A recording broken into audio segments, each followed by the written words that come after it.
دوای بڵین پرۆسەی ریفراندۆم هەندێک لە بەڕێوەبەرای دەگشتیەکان ئەڵێن دەرمان نایەت، هەندێکیان ئەڵێن دەرمان کەم بۆتەوە، هەندێکیان ئەڵێن دوای 25 چەند شوحنەیەکمان بۆ هاتووە و وەکو جاران نەماوە.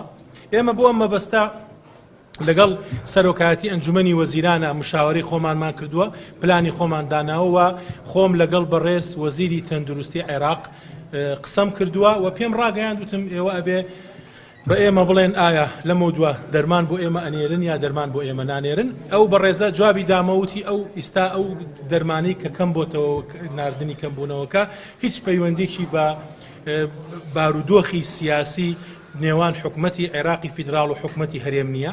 وتی ئێوە لە ساڵی 2017 بودجەکەتان 108 ملیار دینار بووە، لەو بودجەی کە بۆ عێراق دانراوە نزیکەی 600 و ئەوەندە بودجە بۆ عێراق دانراوە بۆ دەرمان و پێداویستی پزیشکی. ئەگەر بێ لە ساحەفەکەی حسابکەی نزیکەی 108 ملیارە بودجەی هەرێم. وتی ئەو بودجەیە تەواو بووە. بەڕێز وەزیری تەندروستی عێراق وتی من یاداشتێکم بۆ بەڕێز سەرۆکی ئەنجومەنی وەزیرانی عێراق نووسیوە و لەو یاداشتەدا ئاماژەم بەوە داوە کە ئێمە بتوانین مانگی 11 و 12 پێداویستی پزیشکی و دەرمان ڕەوانەی هەرێمی کوردستان بکەین و ئەو بە منی وت ئەچیدی کردەوەتی ئێمە بۆ 2018 بەردەوام دەبین لە ناردنی دەرمان و پێداویستی پزیشکی و لە بودجێ عێراقیشە ئێمە ئەو ڕۆژە لە کۆبوونەوەی ئەنجومەنی وەزیرانە سەیرمان کرد نزیکەی 170 ملیار دینار بۆ دەرمان و پێداویستی پزیشکی بۆ هەرێم دانراوە.